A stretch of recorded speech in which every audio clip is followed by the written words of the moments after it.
Let's go to Capitol Hill. We got Kevin McCarthy's newest challenger in the race for Speaker of the House. Yes.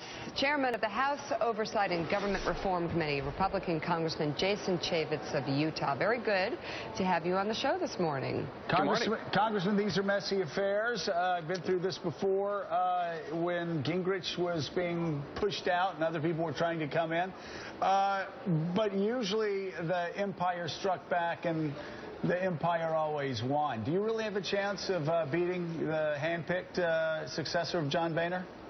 Well, look, I'm not running against Kevin McCarthy. He's a good man. I am running for the Speaker of the House. I think our conference deserves a choice. I think the American public, our constituents and our conference want a fresh start, and they want a fresh face. I don't think they just want to automatically promote the existing leadership team. Isn't Kevin McCarthy a fresh face? Well, I mean, but you are running against Kevin McCarthy, and he is a good guy. I'm running for Speaker, yeah, he is a good guy, yeah.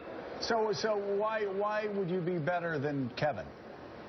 Well, I think we need to take a fresh start. I think we need to take the fight to the American people. We need a speaker who speaks and actually articulates our message. It takes that fight to the Senate, to the president, and to the American people. Internally, there is a lot of internal strife. There is a gulf and a divide that needs to be brought together. And ultimately, I think, unfortunately, Kevin McCarthy has a math problem. There are 246 Republicans. 218 votes on the floor of the House to actually win the speakership, but unfortunately I think he's shy of the 218, and I'm just offering myself as an alternative to bridge that gulf and bring this party together. I'm trying to unify us internally so that we can, instead of firing on each other, fire on the Democrats and communicate a message and start talking about issues. So, Congressman, what fight or fights that you just articulated, what fight or fights would you be better at winning or fighting than would Kevin McCarthy on an ideological basis? Which fights? Well, look, we need to unite our conference and figure out where we're going to hold the line. A lot of us are very concerned about the debt and the deficit. We're very concerned about aspects of Obamacare. There are things we need to do to support and build up our United States military. There are things that have to get done that our conference is very, I think, united. If we would get united and then figure out how to hold the line. When we heard the president, for instance, say that he has no negotiations on the debt ceiling, that's not palatable to a lot of us. We don't want to continue to have to go to the Chinese to borrow money. We actually want to change the trajectory of spending in this nation and get our fiscal house in order. But we need to internally figure out what bill we're going to actually put on the president's desk. Would you be willing to shut down the government over the debt fight? I'm not trying to shut down the government. Our job in the House, and as Speaker, I need to help lead the charge to get a bill that goes to the Senate and gets to the president's desk. That's what we're supposed to do, and yet we always seem to wait till about 2 hours before the deadline and then cave. So that's not right. Let me ask you this. The complaint I've heard from a lot of my friends that are there and others is that John Boehner would do things and the overwhelming majority of the caucus would have no idea what was going to happen until they were marched into HC5 or wherever and told what was going to happen.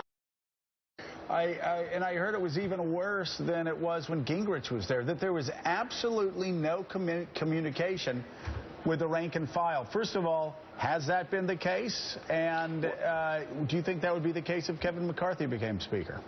Well, I'm going to speak for myself. As a rank-and-file member, as a new committee chairman, I haven't been here that long, but it is frustrating when you walk over to a conference meeting and you read online what the speaker is going to say and do, and that's the first time you've heard about it, and then 30 minutes later the speaker actually says it. I think I would have more respect for the committee process. I would put the onus on the committees to pass stuff. I don't expect to put bills on the floor that I would vote for. I want to put bills on the floor that might fail. We shouldn't have everything pre-baked. Let the will of the body speak. That's what Congress is supposed to do. Put those bills out there. If they fail, they fail. Bring them back to the committee and try to fix them to get to the majority and then push it to the Senate. Did Kevin McCarthy make a terrible mistake by suggesting to Sean Hannity that the Republican Party's biggest success was driving down Hillary's poll numbers with the Benghazi investigation? It was a terrible mistake, but it was a mistake. Kevin normally doesn't do that. That's not who he is.